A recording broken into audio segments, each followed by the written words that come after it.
Uncle गली, द्वारकापुरी, इंदौर। 10 फरवरी 2025 की दोपहर 3:25 पर रिकॉर्ड हुई इस सीसीटीवी फुटेज में पीयूष और खुशबू साथ में जाते हुए नजर आते हैं। खुशबू के हाथ में जहां सफेद रंग का पॉली बैग है, वहीं दोनों हाथों में मोबाइल फोन पकड़े पीयूष उसे चलाने में बिजी है। लेकिन बेहद नॉर्मल सी दिख रही ये फुटेज कहानी के उस मोड़ की तरफ रुख कर रही थी जहां अंजाम बेहद खौफनाक होने वाला था। उसी रात 11 बजे खुशबू की छोटी बहन के फोन पर खुशबू का मैसेज आता है कि पापा से कहना वो घर लौटेगी, पर अभी नहीं। यह बात जब उसके फादर को पता चलती है तो वो घबरा जाते हैं, और यह डर लाजमी भी था क्योंकि दिन में तो वो उन्हीं के साथ आधार कार्ड ठीक कराने के लिए घर से निकली थी और उन्होंने ही खुशबू को कलेक्ट्रेट के पास छोड़ा था। अब अचानक से इस तरह का मैसेज पढ़ वो उसे कॉल करने लगे, लेकिन खुशबू का फोन स्विच ऑफ आ रहा था। परिवार वालों ने उसकी सहेलियों, रिलेटिव्स और सभी जान पहचान वालों को कॉल की जहां वो जा सकती थी, लेकिन खुशबू की कोई खोज खबर नहीं थी।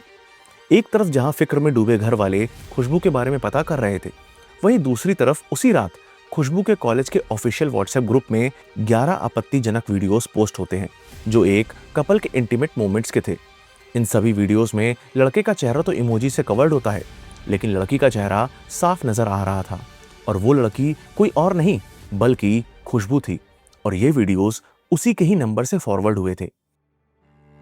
इसकी जानकारी मिलते ही कॉलेज अथॉरिटीज में हड़कंप मच गया और उन्होंने इन वीडियोस को ग्रुप से रिमूव भी करवा दिया, लेकिन तब तक डैमेज हो चुका था, क्योंकि आप जानते हैं कि ऐसी वीडियोस कितनी जल्दी डाउनलोड और सर्कुलेट हो जाती हैं। अब इस बात से अनजान खुशबू के पिता के पास अगले दिन यानी 11 फरवरी की सुबह खुशबू के कॉलेज से फोन आता है और उन्हें फौरन कॉलेज आने के लिए कहा जाता है। कॉलेज पहुंचकर जब उन्हें उन वीडियोस के बारे में पता चलता है तो उन्हें एक पल को तो विश्वास ही नहीं होता है कि यहाँ उनकी बेटी की बात हो रही है। इस बारे में किसी तरह की जानकारी तो दूर, वो कॉलेज अथॉरिटीज को बताते हैं कि उन्हें इस बात का भी इल्म नहीं था कि उनकी बेटी का किसी लड़के से अफेयर तक है। वो फिर से खुशबू को कॉल लगाते हैं, लेकिन फोन अभी भी स्विच ऑफ ही बता रहा था। खुशबू के पिता ने जब घर लौटकर परिवार को सारी बात बताई, तब खुशबू की बहन ने यह खुलासा किया कि खुशबू उसी कॉलेज में पढ़ने वाले पीयूष के साथ रिलेशनशिप में है और उसने फोन कर बताया था कि वो पीयूष के साथ अपने क्लासमेट की बर्थडे पार्टी में जा रही है और रात 11 बजे तक लौट आएगी। अक्सर सिबलिंग्स एक दूसरे के राज अपने पेरेंट्स से छुपा जाते हैं, और यहाँ पर भी वही केस था। खुशबू के फादर पीयूष को जानते थे क्योंकि वो अक्सर नोट्स वगैरह लेने घर आता था, लेकिन उनकी बेटी का उसी के साथ अफेयर होने का अंदेशा उन्हें नहीं था। इनफैक्ट एक बार तो उन्होंने अपनी बेटी से कहा था कि नोट्स वगैरह कॉलेज में ही ले लिया करो, लेकिन घर पर इस तरह किसी लड़के का आना जाना ना रखो। अब एक तरफ जहां खुशबू की कोई खोज खबर नहीं थी, वहीं दूसरी तरफ 10 फरवरी को पीयूष से मिलने उसके फादर इंदौर आए थे और उनका प्लान अपने बेटे के साथ खाना खाने का था, लेकिन पीयूष ने काम में बिजी होने की बात कहकर उनसे मिलने से मना कर दिया, जिसके बाद वो अपने बेटे से मिले बिना ही वापस मंदसौर लौट गए। उधर खुशबू के घर वाले अब खुशबू के साथ साथ पीयूष को भी कॉल कर रहे थे, लेकिन उसका फोन भी स्विच ऑफ बता रहा था।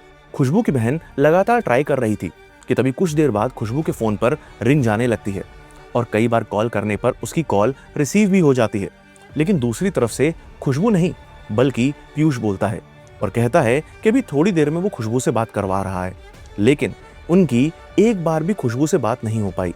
देर शाम तक जब उन्हें अपनी बेटी की कोई खबर नहीं मिली तो बढ़ती बेचैनी के साथ उन्होंने 11 फरवरी की रात 9:30 बजे पंडरीनाथ थाने में गुमशुदगी की रिपोर्ट दर्ज करवाई।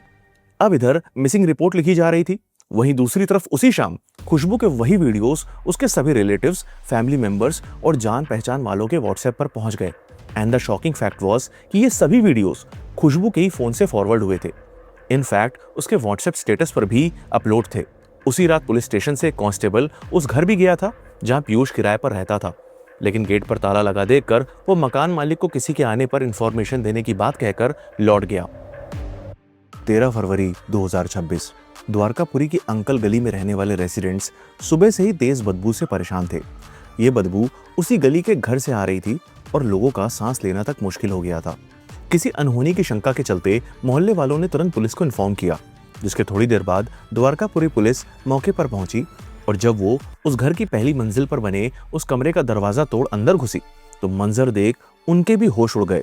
कमरे के अंदर बिस्तर पर एक लड़की की पार्शियली डिकम्पोज्ड लाश पड़ी हुई थी और उसके शरीर पर एक भी कपड़ा नहीं था। बॉडी के डिकम्पोज स्टेट को देखकर लग रहा था कि डेथ को 48 घंटे से ज्यादा का समय बीत चुका है। उस कमरे में खून से सना रुमाल और बेडशीट, आधी पकी मैगी और बियर के कैंस भी मिले।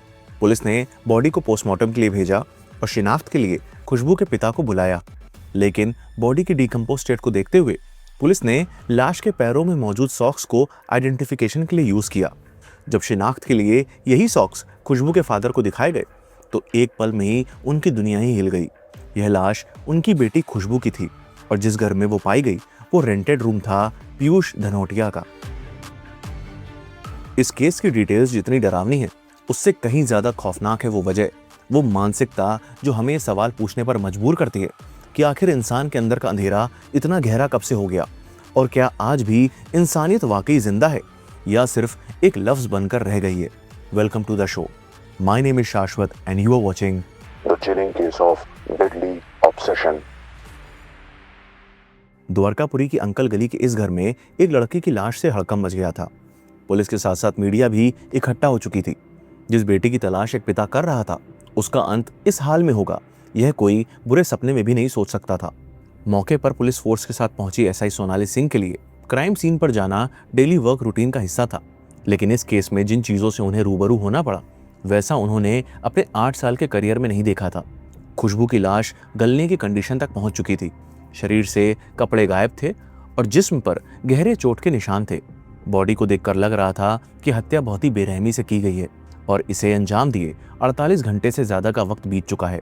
मंजर ऐसा कि खुद एसआई सोनाली सिंह की आंखें नम हो गई। चूंकि यह एक लड़की का शव था इसलिए initial proceedings SI Sonali Singh नहीं की।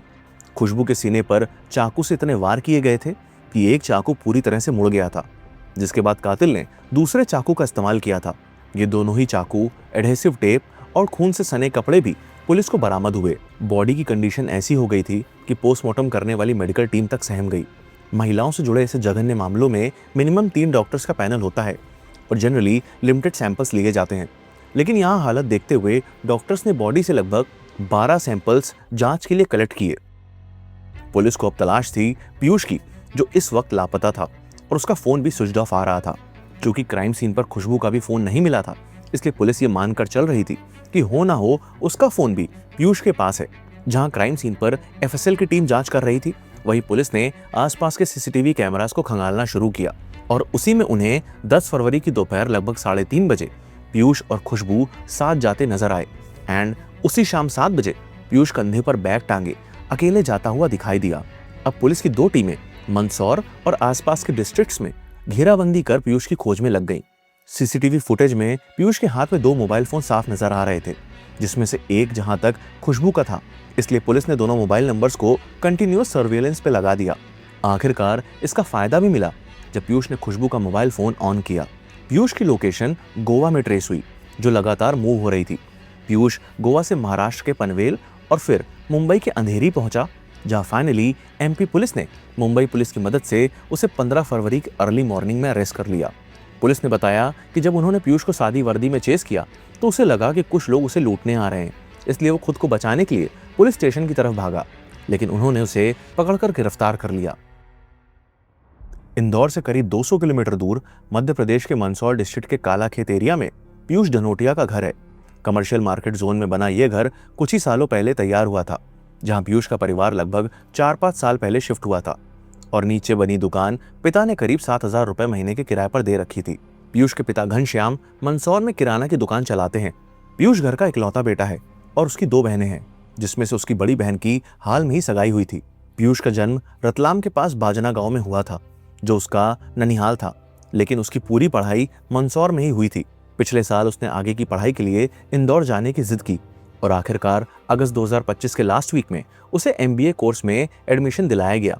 1 महीने बाद सितंबर 2025 के अराउंड पीयूष अपने पिता के साथ इंदौर आया और अरविंदो एरिया के पास एक रेंटेड रूम लिया, जहां एक और लड़का उसका रूममेट था। लेकिन कुछ ही दिनों बाद पीयूष ने घर फोन करके बताया कि वो रूम चेंज करना चाहता है, क्योंकि उसका रूममेट हुक्का पीता है और नशे करता है। पिता ने यह सुनकर उसे सलाह दी कि किसी झगड़े में पड़ने की बजाय कोई नया कमरा ढूंढ लो। अब चूंकि एडवांस दे दिया गया था, इसलिए पिता ने उसके दोस्त से बात करके आधी रकम वापस दिलवाई। उसके बाद पीयूष ने एक और जगह as a paying guest room ले लिया, लेकिन द्वारकापुरी में उसने कब और कैसे अलग से मकान किराए पर लिया, इसकी जानकारी परिवार को नहीं थी। पिता के मुताबिक मकान मालिक से भी उसने चुपचाप बिना घर वालों को बताए किसी तीसरे व्यक्ति के थ्रू बात करवाई थी। कम बोलने वाला और ज्यादा मेलजोल ना रखने वाला 25 साल का पीयूष ज्यादातर घर में ही रहता था। उसके बहुत कम दोस्त थे और वो घर से भी कम ही निकलता था। कहने को तो एक धार्मिक परिवार, एक MBA स्टूडेंट बेटा, एक सीधी सादी जिंदगी, लेकिन कहानी कभी भी सिर्फ उतनी नहीं होती जितनी ऊपर से दिखती है। इंदौर में MBA की पढ़ाई के दौरान ही पीयूष की मुलाकात अपनी बैचमेट 24 साल की खुशबू से हुई। लगभग 6 महीने पहले ही 24 सितंबर 2025 को दोनों पहली बार प्रॉपरली मिले और शुरुआत एक नॉर्मल क्लासरूम इंटरेक्शन से हुई। प्रैक्टिकल असाइनमेंट के दौरान पीयूष ने खुशबू की काफी हेल्प की, नोट शेयर करना, प्रोजेक्ट समझाना, प्रेजेंटेशन प्रिपेयर करना। धीरे धीरे एकेडमिक सपोर्ट दोस्ती में बदल गया। कैंपस के अंदर शुरू हुई बातचीत कैंटीन तक पहुंची, फिर पर्सनल कॉल्स और लेट नाइट चैट्स तक। जो शुरुआत एक क्लासमेट वाली कंफर्ट से हुई थी, वो कुछ ही हफ्तों में इमोशनल और रोमांटिक अटैचमेंट में बदल गई। बाहर से देखा जाए तो ये दो यंग MBA स्टूडेंट्स की एक मॉडर्न लव स्टोरी लगती थी, लेकिन यहाँ से कहानी सिर्फ रिलेशनशिप तक सीमित नहीं रही। पीयूष खुशबू से शादी करना चाहता था और शादी को लेकर उसका ऑब्सेशन इस कदर था कि उसने एक सिंबॉलिक मैरिज सीन क्रिएट किया। उसने कमरे में दिए जलाए और खुशबू के साथ उस दिए के 7 फेरे लेते हुए खुशबू को मंगलसूत्र भी पहनाया, जैसे वो अपनी दुनिया में उसे अपनी पत्नी मान चुका हो। लेकिन यहां से ही कॉन्ट्राडिक्शन शुरू हुआ। खुशबू चाहती थी कि पीयूष उसे ओपनली एक्सेप्ट करे, परिवार से बात करे, यह रिश्ता सबके सामने लाए, लेकिन पीयूष इसके लिए रेडी नहीं था। अब कमिटमेंट का यह गैप धीरे धीरे टेंशन में बदलने लगा और वक्त के साथ पीयूष का नेचर भी चेंज होने लगा। पुलिस इन्वेस्टिगेशन में सामने आई चैट्स ने दिखाया कि वो हाईली पॉजेसिव और जेलस हो चुका था। उसे पसंद नहीं था कि खुशबू किसी और लड़के से बात करे, चाहे वो सिर्फ क्लासमेट हो, पुराना दोस्त हो या फॉर्मर बॉयफ्रेंड। और उसका यह शक सिर्फ सोच तक सीमित नहीं था। पीयूष के पास खुशबू के फोन का एक्सेस था, जिस वजह से वो उसकी प्राइवेट चैट्स चेक करता रहता था। कौन मैसेज कर रहा है, किससे बात हो रही है, किस ऐप पर ऑनलाइन है, हर चीज उसके लिए ट्रिगर बनने लगी। खुशबू की छोटी बहन के मुताबिक पीयूष उसका डिजिटल वॉलेट भी कंट्रोल करता था और कई बार उससे पैसे भी लिए थे। इसी वजह से खुशबू को वॉलेट का पासवर्ड चेंज करना पड़ा, लेकिन पासवर्ड बदलने के बाद भी पीयूष ने उससे 1800 रुपए ले लिए। लगभग 1 महीने पहले गुस्से में पीयूष ने खुशबू का मोबाइल तोड़ दिया था। बाद में रिपेयर करवाने के नाम पर फोन अपने साथ ले गया। रिपेयर का पैसा भी छोटी बहन ने दिया। यह सिर्फ गुस्सा नहीं था, यह कंट्रोल था। एक पर्टिकुलर ऐप को लेकर दोनों के बीच बार बार झगड़े होते थे। पीयूष को शक था कि खुशबू उस ऐप पर दूसरे लड़कों से बात करती है, लेकिन छोटी बहन ने पुलिस को बताया कि वो ऐप उसने अपनी सहेलियों से बात करने के लिए खुशबू के फोन में डाउनलोड की थी और यह बात पीयूष को भी बताई थी, लेकिन वो मानने को तैयार नहीं था क्योंकि उसका शक उसकी रियलिटी से बड़ा हो चुका था। पीयूष पुलिस के सामने जिन लड़कों के नाम लेता रहा, वो सिर्फ खुशबू के नॉर्मल दोस्त थे, लेकिन उसके लिए हर नाम एक खतरा बन गया था और हर कन्वर्सेशन एक धोखा। छोटी बहन ने खुशबू को कई बार समझाया था कि वो पीयूष से दूरी बना ले क्योंकि ये लड़का ठीक नहीं है, और इसी बात पर हुए झगड़े में पीयूष ने उसका फोन तोड़ दिया था। उसके बाद खुशबू ने कुछ वक्त के लिए उससे बात करना बंद कर दिया, लेकिन पीयूष को यह मंजूर नहीं था। वो उसे मनाने की कोशिश करता रहा क्योंकि खुशबू का उसे इग्नोर करना बर्दाश्त के बाहर हो रहा था। इसलिए वो खुशबू को धमकाने लगा कि वो उसे ऐसे भूलने नहीं देगा। पीयूष का खुशबू के लिए प्यार बहुत कम वक्त में पॉजिटिवनेस का रूप ले चुका था, और जब किसी रिलेशन में प्यार से ज्यादा ओनरशिप आ जाए तो कहानी अक्सर अच्छे मोड़ पर खत्म नहीं होती। जनवरी 2026 में पीयूष मंदसौर अपने घर आया हुआ था। पहले तो घर का माहौल नॉर्मल था, लेकिन एक दिन सब कुछ बदल गया। एक दिन पीयूष के फादर ने उसके मोबाइल में उसकी एक लड़की के साथ क्लोज फोटोज देख ली। सिर्फ नॉर्मल दोस्त वाली फोटोज नहीं, बल्कि ऐसी तस्वीरें जो बता रही थी कि ये रिश्ता दोस्ती से आगे बढ़ चुका है। पहले पीयूष ने बचने की कोशिश की, बोला सिर्फ फ्रेंड है, लेकिन जब बात थोड़ी सख्ती से पूछी गई तो वो टूट गया और उसने एक्सेप्ट कर लिया कि वो उस लड़की को पसंद करता है। घर में सवाल सीधा पूछा गया कि इंदौर पढ़ने गए हो या ये सब करने। यहीं से प्रेशर शुरू हुआ। इंदौर लौटकर पीयूष ने खुशबू को सब कुछ बताया। फिर एक दिन उसने अपने फादर की बात खुशबू से करवा दी। पीयूष के पिता ने दोनों को समझाया कि पहले पढ़ाई कंप्लीट करो, लाइफ में सेटल हो जाओ, शादी का फैसला वक्त आने पर फैमिली करेगी, नहीं तो पीयूष को वापस मंदसौर बुला लेंगे। उनकी बात सुनकर खुशबू ने उनसे वादा करते हुए कहा कि अंकल आपकी कसम, हम दोनों सिर्फ पढ़ाई पर ही फोकस करेंगे, आप पीयूष को वापस मंदसौर मत बुलाइए। लेकिन इमोशंस तो कसम से नहीं रुकते। 26 जनवरी को जब पीयूष ने खुशबू को मिलने बुलाया तो उसकी छोटी बहन भी साथ में थी। खजराना से वापस आते वक्त ई रिक्शा में ही दोनों के बीच बहस शुरू हो गई। बात इतनी बढ़ गई कि पीयूष चलती ई रिक्शा से ही कूद गया। पब्लिक जगह पर गुस्सा, ड्रामा और समझाने बुझाने का खेल ये सब बताने लगा कि दोनों के रिलेशन में एक अनस्टेबिलिटी आ गई थी और इस वक्त तक पीयूष भी बदल चुका था। उसके मन में ये बात बैठ गई थी कि कहीं सच में खुशबू उसे छोड़ ना दे। खुशबू के फ़ोन पर नज़र रखना, उसकी चैट चेक करना, कौन मैसेज कर रहा है, कौन कॉल कर रहा है, ये सभी हरकतें पीयूष की बढ़ी हुई पॉसेसिवनेस को शो कर रही थी। उसे पसंद नहीं था कि खुशबू किसी और लड़के से बात करे, चाहे वो क्लासमेट हो या पुराना दोस्त। फिर एक और चीज़ ने उसे और भी ज़्यादा पागल कर दिया। जब खुशबू ने पीयूष की हरकतों से तंग आकर लगभग 15 दिन तक उससे बात करना बंद कर दिया। ना वो कॉल पिक करती और ना ही मैसेजेस का रिप्लाई करती। अब एक पॉसेसिव इंसान के लिए तो इस तरह की घोस्टिंग सबसे बड़ा ट्रिगर होती है। पीयूष को यह रिलेशनशिप हाथ से निकलता हुआ दिखने लगा। उसे लगने लगा कि चीज़ें उसके कंट्रोल से बाहर जा रही हैं। और जब किसी इंसान को लगता है कि वो किसी चीज़ को खोने वाला है तो कभी कभी वो उसे कंट्रोल करने की कोशिश करता है। यहीं से ये लव स्टोरी प्रॉब्लम बनी और प्रॉब्लम धीरे धीरे ऑब्सेशन। 10 फरवरी 2026। इस दिन जो हुआ वो किसी गुस्से का इंस्टेंट रिएक्शन नहीं था, बल्कि सब कुछ प्री प्लान था। वैलेंटाइन वीक चल रहा था। पीयूष ने खुशबू को सरप्राइज गिफ्ट देने की बात कहकर फोन करके उससे मिलने के लिए बुलाया। इस मुलाकात से पहले ही वो मेडिकल स्टोर गया और वहां से सेक्स पावर बढ़ाने वाली गोलियां खरीदकर खा ली। लगभग 3:30 बजे वो खुशबू को लेकर अपने रूम पर गया। उस वक्त तक दोनों के बीच पिछले 15 दिनों की दूरी और टेंशन मौजूद थी। रूम पर आते ही पीयूष को पता चला कि खुशबू ने कुछ नहीं खाया है, इसलिए उसने अपने हाथों से मैगी बनाकर उसे खिलाई। वो उसके लिए आइसक्रीम भी लेकर आया, जिसे लेकर दोनों के बीच थोड़ी बहस भी हुई। फिर बात सेक्सुअल रिलेशन पर आ गई, जहां पीयूष ने सेक्सुअली इंटीमेट होने के लिए इनिशिएट किया, लेकिन खुशबू ने तबीयत खराब होने की बात कहकर पीयूष को मना कर दिया। अब पुलिस के मुताबिक यहीं से सिचुएशन एस्केलेट हुई। पीयूष अंदर ही अंदर भड़क उठा, क्योंकि उसने खुशबू के साथ इंटीमेट होने का प्लान बना रखा था और इसी वजह से उसने पहले ही सेक्स पावर बढ़ाने वाली दवा खा रखी थी।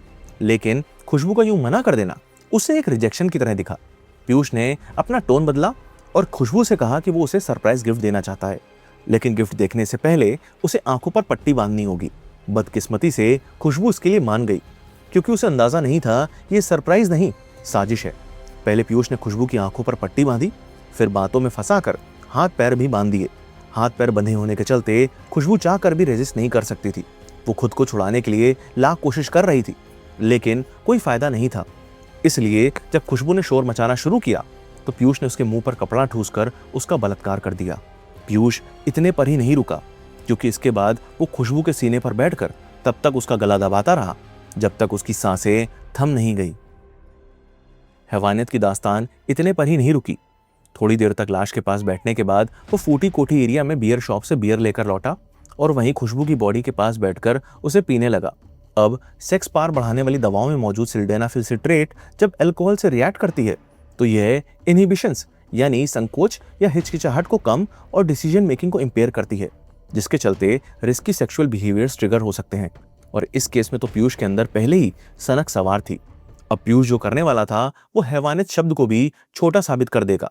पीयूष ने नशा करने के बाद खुशबू की डेड बॉडी के साथ अगले 2.5 घंटों तक गलत काम किया, और जब इतने में भी उसका गुस्सा शांत नहीं हुआ तो उसने खुशबू के सीने पर चाकू से इतने वार किए कि चाकू की ब्लेड टूटकर उसके सीने में ही धंस गई। अपनी हवस मिटाने के बाद पीयूष ने कपड़े बदले, खुशबू का मोबाइल फोन अपने साथ लिया, रूम को बाहर से लॉक किया और बैग लेकर रात में सरवटे बस स्टैंड को निकल गया, जहां से उसने अपनी मूवमेंट को प्लान किया और एक नया सिम कार्ड खरीदा। उसी रात उसने खुशबू के फोन से अपने और खुशबू के रिकॉर्ड किए गए इंटीमेट वीडियोस को एडिट करते हुए उसमें सिर्फ अपना चेहरा छुपाकर कॉलेज के व्हाट्सएप ग्रुप में फॉरवर्ड कर दिया। इंदौर से मुंबई पहुंचकर वो लोकल ट्रेन और मेट्रो में भटकता रहा, और जब पुलिस ने उसे अंधेरी मुंबई से अरेस्ट किया तो सबसे पहली बात उसने पुलिस से कही कि सर, मुझसे गलती हो गई, मैंने अपनी गर्लफ्रेंड को मार डाला है, जिसके लिए मुझे फांसी होनी चाहिए। पुलिस को उसके बैग से एक लेटर भी मिला जो कुछ यूं लिखा था, मैंने अपनी गर्लफ्रेंड को मार दिया, क्या प्यार करना गलत है? हम दोनों बहुत अच्छे से रहते थे। हमारे प्यार की शुरुआत कॉलेज से हुई थी, लेकिन जब हम कॉलेज में थे तब हमारी नज़दीकियां लोगों को बहुत बुरी लगती थी। हमारे रिलेशनशिप को नज़र लग गई थी। क्लास के लोग भी हमसे नफरत करते थे। हम अपने करियर को बेहतर बनाने के लिए कड़ी मेहनत और पढ़ाई कर रहे थे। हमने फर्स्ट ईयर के पेपर भी अच्छे से दिए थे। जब मैं घर गया था तो मैंने हमारे रिश्ते के बारे में सबको बता दिया था, लेकिन उन्होंने इस रिश्ते से इनकार कर दिया। मैं उससे आखिरी बार मिलना चाहता हूँ। मैं उससे आखिरी बार मिलना चाहता हूँ। इस आखिरी लाइन का कनेक्शन पीयूष की यूट्यूब हिस्ट्री से था, जो पुलिस को मिली, जहां उसने यूट्यूब पर यह तक सर्च किया था कि आत्मा से कैसे कांटेक्ट करें। अब अगर आपको इसके माफीनामे और गिल्ट को देखकर लग रहा है कि इसे पछतावा हो रहा है, तो उसके मीडिया में दिए गए बयान और उसके रवैये पर गौर करिएगा। कुछ नहीं हुआ, छोड़ो, जो हो गया यार, छोड़ दो ना, क्या करोगे जान के। तो सबको कारण बताऊंगा अच्छे से, टाइम आएगा। इनफैक्ट वो पुलिस स्टेशन में मौजूद एक और अपराधी से पूछता है कि इस केस में मुझे कितनी सजा होगी, और ये भी कहता है कि वो जेल में रहकर पढ़ाई करेगा और आराम से छूटकर बाहर आ जाएगा। ऐसा ब्रूटल क्राइम अंजाम देने के बाद पीयूष के इस रिमोर्सलेस बिहेवियर ने हर किसी का खून खौला दिया। पीयूष बिना किसी शिकन के पुलिस के साथ क्राइम सीन पर भी गया और एक एक डिटेल देते हुए क्राइम को रिक्रिएट किया। यह कहानी किसी मॉन्स्टर की नहीं, बल्कि उन फ्लॉज की है जो हम सबके अंदर छोटी सी फॉर्म में मौजूद होते हैं। जेलिसी, ईगो, पॉसेसिवनेस और कंट्रोल। फर्क बस इतना था कि यहाँ ये काबू के बाहर हो गई, और जब रिजेक्शन आया तो चोट सीधा ईगो पर लगी। ये पीयूष की लाइफ का पहला अफेयर था। पहली बार वो घर से बाहर निकला था, दूसरे शहर में रह रहा था, पहली गर्लफ्रेंड, सिर्फ 6 महीने का रिलेशनशिप। सो एक नया शहर, नया फेज, नया प्यार। इमोशनली वो ऐसी इमेच्योर स्टेज पर था जहां अटैचमेंट बहुत तेजी से ऑब्सेशन बन गया। According to research, intimate partner killings में 40 से 60% केसेस में जेलेसी और ब्रेकअप का डर ही सबसे बड़ा ट्रिगर होता है। कुछ लोग नो को बस एक जवाब नहीं समझते, वो उसे अपनी हार समझते हैं, अपनी अथॉरिटी को चैलेंज समझते हैं। यहाँ भी वही पैटर्न दिखता है। छोड़कर जाने का डर धीरे धीरे शक में बदला, शक पॉसेसिवनेस में, और पॉसेसिवनेस कंट्रोल में। कंट्रोल करने से उसे पार मिलती थी। घर पर पापा के सामने उसकी कभी हिम्मत नहीं हुई, लेकिन रिलेशनशिप में वो अथॉरिटी फील करता था। वहां वो डोमिनेट कर सकता था, वहां वो स्ट्रांग महसूस करता था। घर वालों की उसके रिलेशनशिप में दखलंदाजी, खुशबू का उससे बीते 15 दिनों से बात ना करना, और फिर इंटीमेट होने से मना कर देना, इन सब ने उसके मन में बैठे शक के कीड़े को बड़ा कर दिया। उसे लगने लगा कि वो उसे छोड़कर चली जाएगी। उसके लिए ये सिर्फ रिलेशनशिप का एंड नहीं था, बल्कि वो कंट्रोल खो देना था, जिसका एहसास उसे पहली बार हुआ था। साइकोलॉजी में इसे रिजेक्शन रेज कहते हैं। जब किसी को लगता है कि वो कंट्रोल खो रहा है, तो वो एक्सट्रीम रिएक्शन देता है। Strangulation, multiple stab wounds, overkill, और फिर सबसे एक्सट्रीम फॉर्म, डेथ के बाद सेक्सुअल एक्ट। साइकोलॉजी में इसे स्यूडोनेक्रोफिलिया कहा जाता है। मतलब लाइफ लॉन्ग कॉप से अट्रैक्शन नहीं, बल्कि सिचुएशन बेस्ड एक्ट। एज पर रिसर्च इसका एक ही मोटिव होता है, अनरेजिस्टिंग पार्टनर। जिंदा इंसान नो बोल सकता है, लेकिन डेड बॉडी नहीं। लिविंग रिजेक्शन ने उसका ईगो तोड़ दिया था, इसलिए डेथ के बाद उसने कंट्रोल का इल्यूजन क्रिएट किया। बॉडी के पास बैठना, शराब पीना, स्पिरिट को बुलाने की कोशिश, फिर मैसेज लिखना कि मैंने गलत किया। ये मिक्स्ड डिनायल और गिल्ट का पैटर्न है। जैसे वो एक्सेप्ट नहीं कर पा रहा था कि जो खत्म हो चुका है वो वापस नहीं आएगा। ये कैलकुलेटेड सीरियल पैटर्न नहीं, बल्कि ये रिएक्टिव था। ये पर्सनालिटी फ्लॉस का एक्सट्रीम केस था। Most intimate partner killings sudden नहीं होती, उनके पहले वार्निंग साइंस होते हैं। और यह पॉइंट ले जाता है हमें इस केस के मैसेज की तरफ। देखिए, हर लड़का डेंजरस नहीं होता, लेकिन हर डेंजरस आदमी शुरू में बिल्कुल नॉर्मल ही लगता है। चार्मिंग, केयरिंग, प्रोटेक्टिव, कभी कभी इतना अटेंटिव कि आपको लगेगा कि ये तो बस मुझसे ही प्यार करता है। लेकिन प्रॉब्लम तब शुरू होती है जब प्यार धीरे धीरे कंट्रोल में बदलने लगे, जब आप बाउंड्री सेट करो और वो आपको गिल्ट फील करवाए, जब नो बोलने पर वो हर्ट नहीं बल्कि हॉस्टाइल हो जाए, जब सेक्स को चॉइस नहीं ऑब्लिगेशन समझा जाए, जब वो इमोशनल ब्लैकमेल करे कि अगर तुम मुझे छोड़ दोगी तो मैं कुछ गलत कर दूंगा। तो समझ लीजिए ये अटैचमेंट नहीं बल्कि इमोशनल मैनिपुलेशन है। और याद रखिए, एक्सट्रीम वायलेंस कभी अचानक नहीं होता, उसके पहले छोटे छोटे सिग्नल्स होते हैं। ओवर पोजेसिवनेस को लोग क्यूट बोल देते हैं, कांस्टेंट चेकिंग को केयर समझ लेते हैं, और जेलेसी को इंटेंस लव का नाम देते हैं। लेकिन रिसर्च और रियल लाइफ केसेस दोनों यही दिखाते हैं कि एस्केलेशन हमेशा वार्निंग साइन से शुरू होते हैं। एक हेल्दी पार्टनर आपकी इंडिविजुअलिटी की रिस्पेक्ट करता है, वो नो को बिना ईगो के एक्सेप्ट करता है, वो आपकी फ्रीडम से इनसिक्योर नहीं होता, आर्ग्यूमेंट्स में भी डिग्निटी मेंटेन करता है, और सबसे इंपॉर्टेंट, वो आपको कभी फियर फील नहीं कराता। अगर आपको अपने ही रिलेशनशिप में डर महसूस होने लगे, अगर अपनी बात कहने से पहले आपको यह सोचना पड़े कि वो रिएक्ट कैसे करेगा, तो रुक जाइए। ये छोटा सिग्नल नहीं है, ये रेड फ्लैग है। अपनी डिस्कम्फर्ट को इग्नोर मत कीजिए। गट फीलिंग अक्सर वो देख लेती है जो आंखें नहीं देख पाती। याद रखिए, प्यार कभी ओनरशिप नहीं होता, मॉनिटरिंग नहीं होता, और ना ही पनिशमेंट होता है। और अगर आप कंट्रोलिंग या अब्यूजिव बिहेवियर फेस कर रहे हैं तो चुप मत रहिए। किसी ट्रस्टेड फ्रेंड, फैमिली मेंबर या अथॉरिटीज तक बात पहुंचाइए। साइलेंस सिचुएशन को ठीक नहीं करता, बल्कि कंट्रोल को स्ट्रांग बनाता है। स्ट्रांग रहना मतलब सब कुछ सह लेना नहीं होता। स्ट्रांग रहना मतलब रेड फ्लैग्स को पहचानना और वक्त पर उस दलदल से निकल जाना होता है जहां आपकी सेल्फ रिस्पेक्ट, सेफ्टी और आइडेंटिटी धीरे धीरे डूब रही हो। अगर आप क्राइम केसेस ऑडियो फॉर्म में सुनना पसंद करते हैं तो आप स्पॉटिफाई पर हमारे पॉडकास्ट को सुन सकते हैं, जिसका लिंक डिस्क्रिप्शन में दिया हुआ है। और ढेर सारा प्यार और सपोर्ट देने के लिए दिल से थैंक यू। और प्लीज़ रॉन को सब्सक्राइब कर हमें सपोर्ट करें।